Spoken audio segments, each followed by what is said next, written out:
જમવાનું બધું બાટલું લાગે ને તમે એટલે અને નાખે તો એ બધા શું થતું. તો કેમ છો મિત્રો બધા મજામાં જશો ને આજે અમે અમૃતવેલની મારી પર આવી ગયા છે ખોડિયારમાંના દર્શન કરવા, કારણ કે આજે 31 ડિસેમ્બર એટલે કે 2025નો છેલ્લો દિવસ છે અને આજે ફાઇનલ છેલ્લા દિવસે આજે અમે બપોર સુધી કામ કરવા ગયા હતા. બપોર પછી અમે રજા રાખી દીધી અને આજે અમૃતવેલની અંદર ખોડિયાર માતાનું મંદિર ખૂબ સરસ છે અને ખૂબ મોટું ધામ છે, એટલે કારણ કે અમે આવી ગયા છે અને દર્શન કરવા આજ તમને ખોડિયારમાંનું દર્શન કરાવીશ. અને મિત્રો અંદરનું બધું કેવું રહસ્ય છે બધી બહુ ખૂબ સરસ છે, તો મારા બ્લોગમાં એન્ડ સુધી રહેજો, તમને ખૂબ આનંદ આવશે, ખૂબ મોજ આવશે. તો આપણે બ્લોગ સ્ટાર્ટ કરી દઈએ.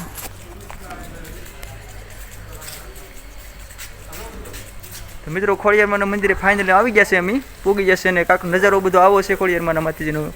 હવે અંદર મિત્રો ફાઇનલ તમે મારા બ્લોગમાં તમે રહેજો, તમને ખૂબ મજા આવશે જોવાની.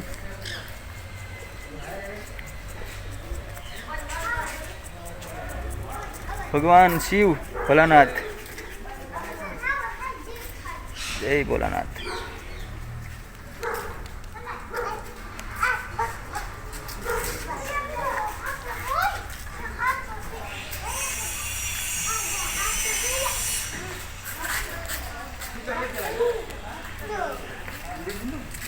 એકદમ હાસો જ લાગ્યો. તો મિત્રો હવન કુંડ છે આ ખોડિયારમાંનું, અને અહીંયા છે ખોડિયારમાંની સુબી અને આ છે હવન કુંડ એટલે કે યજ્ઞ. અને અહીંયા પેલી બાજુ છે અહીંયા પણ ખોડિયારમાંનું મંદિર છે, બે સામે મંદિર છે. સંકટ મોચન મહાબલી હનુમાન, વિઘ્નહર્તા શ્રી ગણેશા,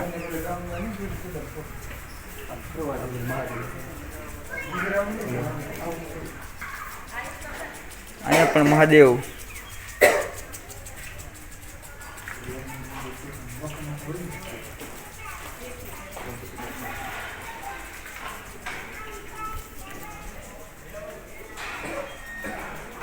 આ કયા દેવ છે ધનામાં? કાળ ભૈરવ છે કે હા કાળ ભૈરવ કાળ ભૈરવ.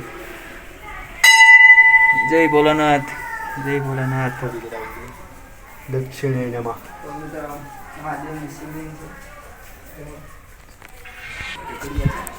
તો ફાઇન મિત્રો, હવે આપણે એટલું મંદિર તો જોયું. હજી મંદિર તો ખૂબ મોટું છે અને ખૂબ મજા આવશે, કારણ કે હજી આપણે ઉપર જવાનું છે પણ આપણે ઉપર આંખી જવાનું છે. આ સીડીઓ છે અહીંયા ઉપર જવાની, તમે જોઈ શકો છો. અને જે ઉપર હોતે મંદિર છે ત્યાં પણ જવાનું છે, પણ પહેલાં આ સીડીઓ પછી જાઉં. પહેલાં જે ઉપર મંદિર છે ને ક્યાં જઈ આવીએ આપણે.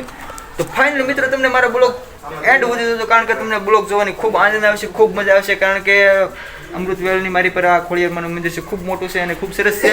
તો તમને મજા આવીએ, બ્લોગમાં એન્ડ સુધી રહેજો. તો ફાઇનલ મિત્રો આપણે અંદર જઈને પહેલાં દર્શન કરવા, પછી ઉપરના ભાગમાં પછી જાઉં. પહેલાં આપણે અંદરના દર્શન કરી લઈએ માતાજીના. સંત દર્શન જય ભોજન ધામ. અહીંયા પણ વિઘ્નહર્તા બિરાજે છે ગણપતિ દાદા. આ બાજુ સંકટ મોચન મહાબલી હનુમાન.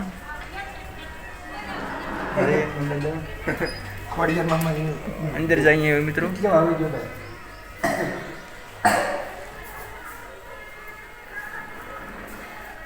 બધા સાધુ સંત બધા આવી ગયા લાગ્યો. તો મિત્રો બધા તમામ સાધુ સંતો, સંત શ્રી મુક્તધામ.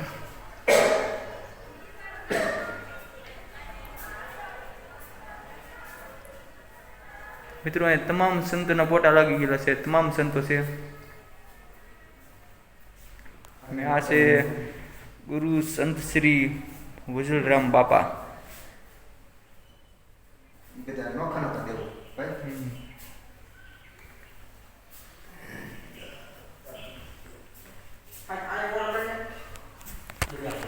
તો મિત્રો અંદરનો નજારો તો તમે આવો બધો એવો છે. તો જે આપણે ઉપરનો ભાગ પણ જોવા જવાનું બાકી છે, આપણે ઉપર જવાનું છે. અને અત્યારે તમને આ નીચેનો ભાગ બતાવ્યો છે. હવે અત્યારે આગળ જવાનું છે આપણે ઉપર દર્શન કરવા માટે. તો મિત્રો આપણે નીચે માતાજીના દર્શન તો કરી લીધા, પણ હવે જ અહીંયા છે ઉપર, કારણ કે ઉપર દર્શન કરવા માટે ઉપર ખૂબ મસ્ત છે અને ખૂબ નજારો છે. તો અમે જઈએ છીએ હવે ઉપર. ગણપતિ બાપા બેઠા.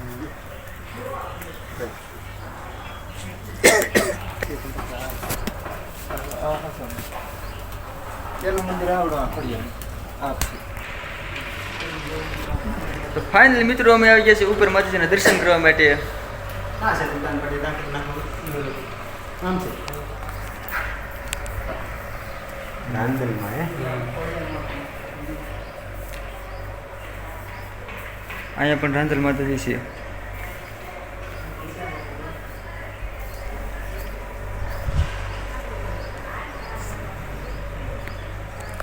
આરતીનું સ્પીકર સાઉન્ડ.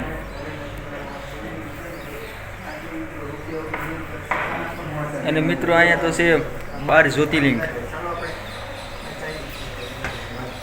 આપણે જ્યાં 12 જ્યોતિર્લિંગ છે ત્યાં જઈ અને જોઈ હું છે એમ.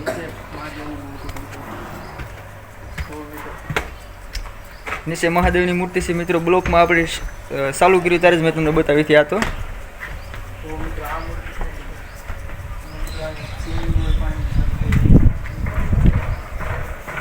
મિત્રો 12 જ્યોતિર્લિંગ.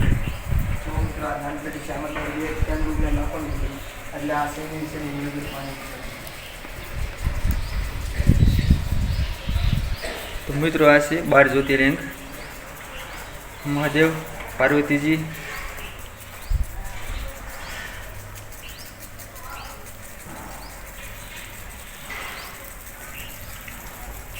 અને માથેથી કાંક આવો નજારો આવે મિત્રો. ખૂબ સરસ છે, ખૂબ મસ્ત છે, ખૂબ સારું લોકેશન છે. સમજો. તો મિત્રો અહીંયા દાન પેટીમાં નાખ્યા પછી આગળ જોજો કેવું વાજીતર વાગે છે. તમે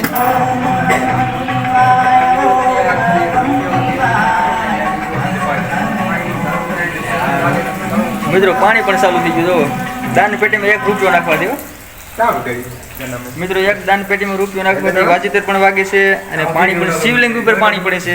અને મિત્રો પાછો 1 નાખી ફરીથી તમે જોઈ શકો છો. આડી વાજીતર વાગે નાખ્યા પછી 1 રૂપિયો. જો દાન પેટી છે, દાન પેટી.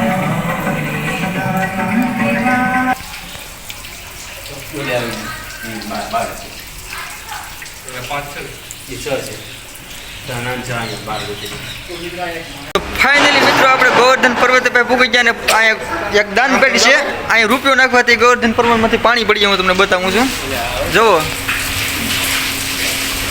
દાન પેટીમાં 1 રૂપિયો નાખવાથી ગોવર્ધન પર્વતની માથેલું પાણી પડે. જુઓ મિત્રો, એવું લાગે કે વરસાદ થાય.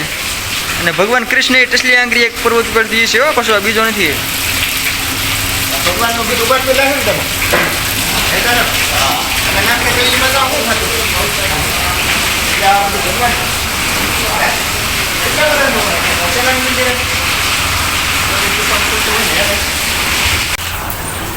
તો ફાઇનલી મિત્રો વાકોતરા હું બ્લોગ બનાવ્યો. બ્લોગ સારો લાગે તો લાઈક કરી દેજો, કોમેન્ટ કરી દેજો, શેર કરી લેજો. કારણ કે આજના ખોડિયારમાંના દર્શન બધું એટલા જ કર્યા હતા. પણ હવે ફાઇનલ મિત્રો જેવો બ્લોગ આવ્યો એવો બનાવ્યો. સારો લાગે તો ખૂબ મજા આવે, આનંદ આવે તો લાઈક કરી દેજો, ફોલો કરી દેજો. અને ખાસ કરીને મારા પેજ ઉપર નવા મારા પેજને ફોલો કરી દેજો. અને જે કોઈને જો દર્શન કરવા આવવું હોય મિત્રો તો અમૃતવેલ આવી જવાનું. અમૃતવેલમાં ખૂબ સરસ છે, ખૂબ મોટો છે. તો આજનો બ્લોગ બસ એટલો જ છે. Bye bye.